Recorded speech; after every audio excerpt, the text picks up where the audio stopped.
طبعا we have many mechanical systems. عندنا conveyor systems, عندنا elevators, عندنا طبعا if you are working on a factory, it will have many different systems. But here we'll focus on the HVAC only. There are some videos that I posted here. You will find them in the Blackboard presentation that you can visit to give you some information about the different systems that we talked about. As we said, the basic concept of air conditioning is that we have a supplied air with appropriate temperature, and the air is returned back to the system for re-cooling or reheating.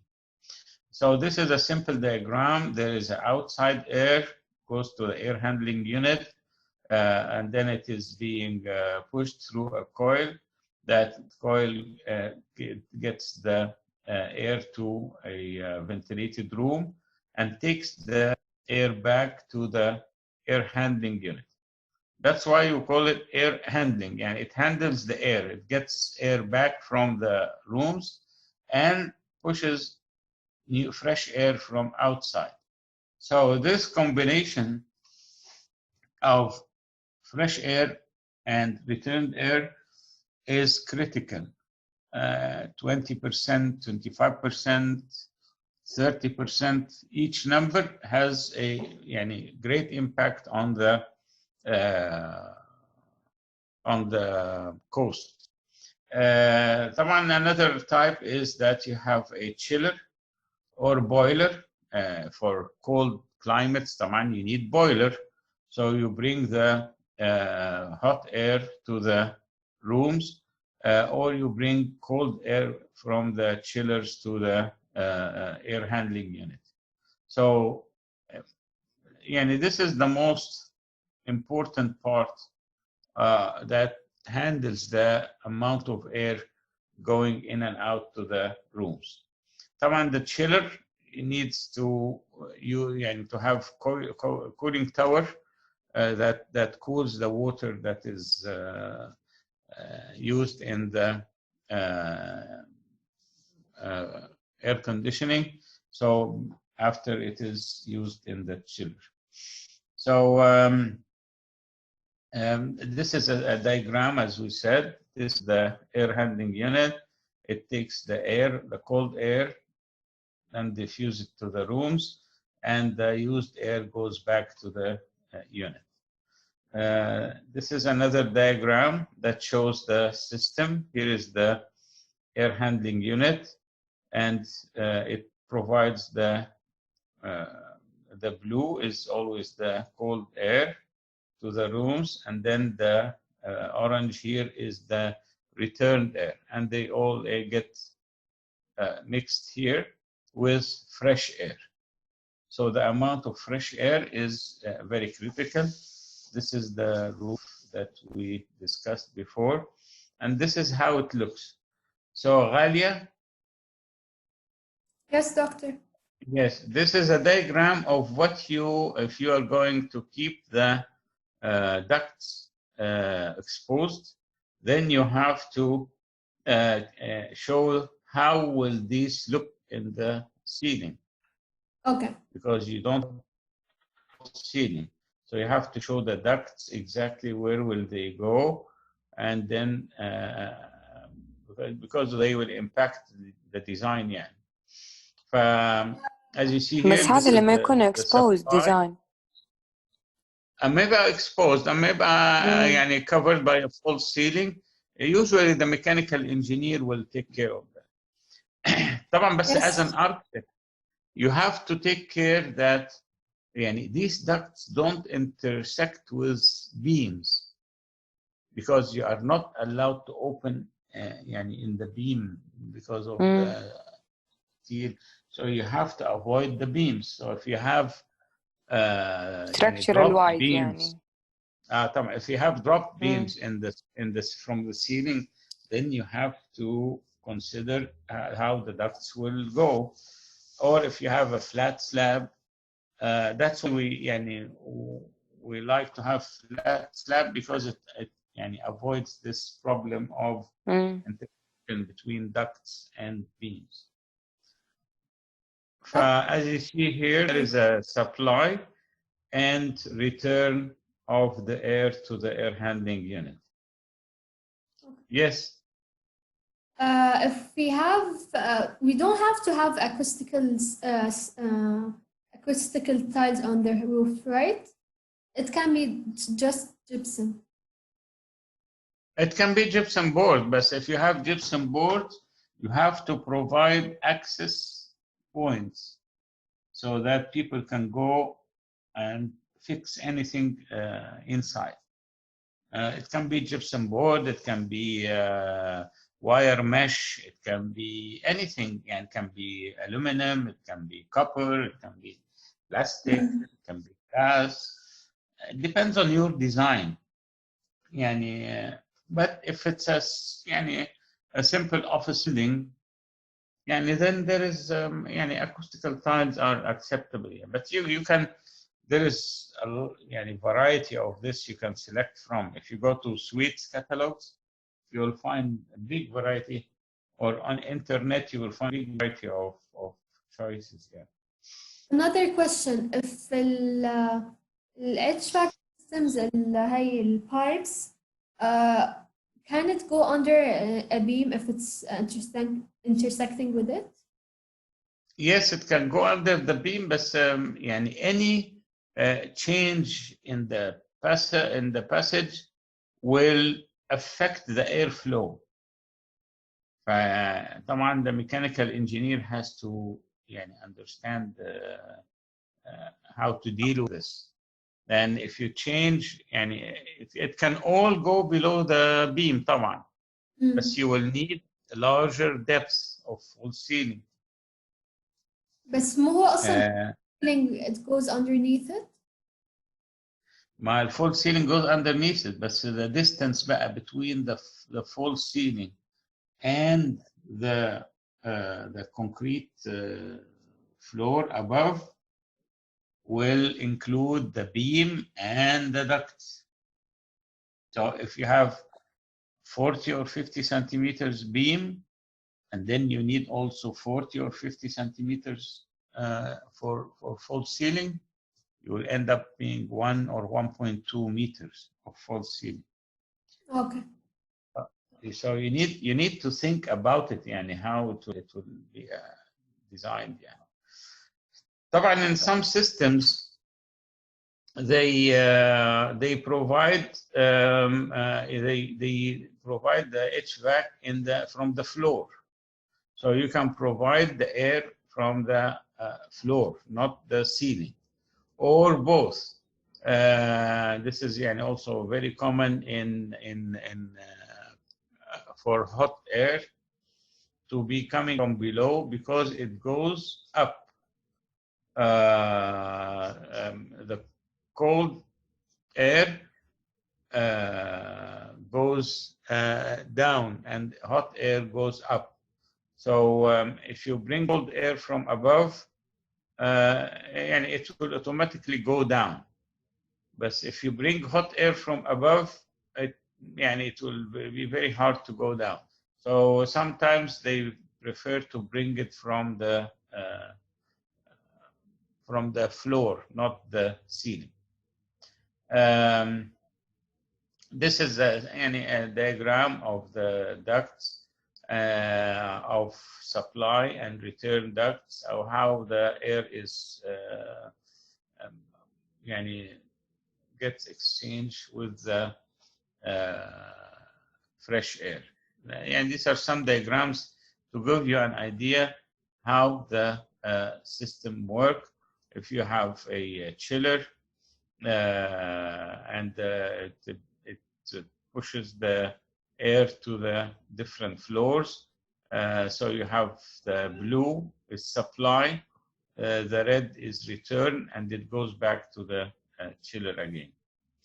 So these are some illustrations of the systems, and here is a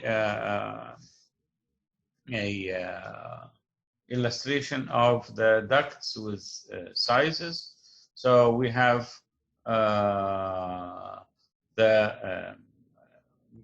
as you see, this is the vertical duct that we have in the core. So the core, when we design the core, this is a vertical duct that comes from the chiller in the basement or the cooling towers in the roof. So it brings the air here, and the air goes to the ducts. Here, the duct is the biggest size, coming from the vertical duct. And then it goes to be smaller, smaller, and smaller, until you reach the smallest duct that reaches the diffuser of the room. So the smallest duct is the one near the diffuser, and then when you have 2, 3, 4, it gets bigger and bigger and bigger until it reaches the main duct, the vertical duct. طبعا the mechanical engineer. Yes.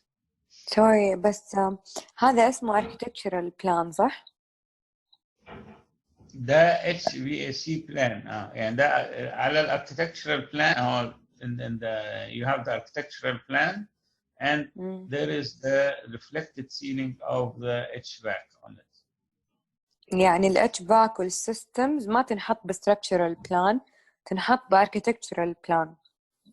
طبعا the architectural plan is the maestro of the whole story.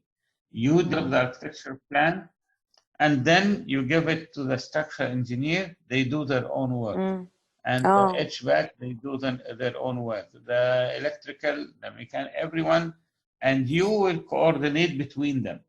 You have to make sure that the ducts don't intersect, the systems don't intersect, everything in its correct place. يعني we design the pipe علشان تكون النتورك حقت ال HVAC ولا أي system تكون مرة ممتازة.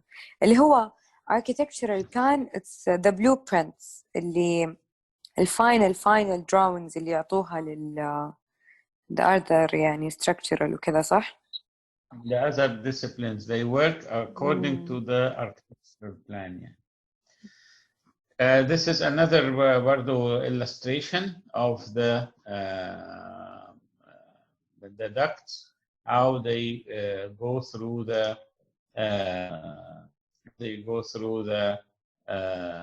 rooms.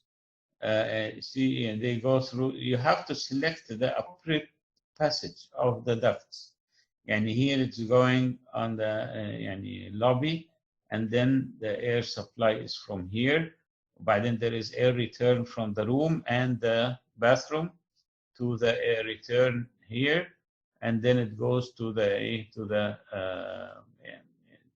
duct and air handling unit. So you have to think about what is the best passage of the ducts in order to serve the rooms.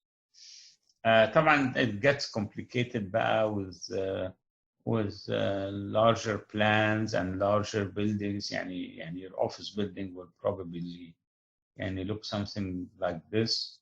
But برضو in order to know for hot climate, they think about it in the reverse order. They want to have hot air, and they want to they have cold air outside. So here in the hot climate, we think about cold air, but there they don't need cold air, they need hot air. So the idea is reversed. So they have not only cooling towers, they have also boilers, because they use hot water to generate the hot air. طبعا in your homes برضو, in your rooms or in individual rooms, you might have what you call the split unit, the there is a compressor and outside the room that generates the cold air. The cold air goes into an indoor unit that takes that diffuses the cold air to the room and takes the return back to the unit. And cool it down or mix it with fresh air and brings it back to the room. So this is in case you have one room. طبعا these are different ducting systems and how they look in the building, and just illustrations to make you understand how the thing works. So this is the air handling unit that takes outside air and the exhaust air outside and the returned air, and it filters the air and cools it down and then brings it to the supply inside. Because when you return air and fresh air and you mix them, then you will have some excess air, that is the 30% that you will get from the outside. So you need to have also some exhaust from the unit. And this is a heat exchanger that it changes from cold to hot in the different seasons. One important element that we start to hear today is that some people get suffocated in the showers because they turn on the hot water and leave it for some time, and then they start to use it. And that fills the bathroom with vapor, water vapor that is very dangerous. So that's why there is always a vent. We have to have a ventilation in the bathroom that takes the water vapor outside the bathroom. So that's why there is always a return duct in the bathrooms so that they are safe for people. This is an illustration of a small villa that has the system goes to the floors and in the first level and the roofs for the second level. These are some illustrations of how this is done.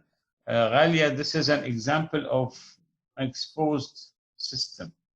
Yes, exactly. I wanted to do something like that. Okay, so you see the ducts. So you have to look for a specific design for the ducts and the diffusers.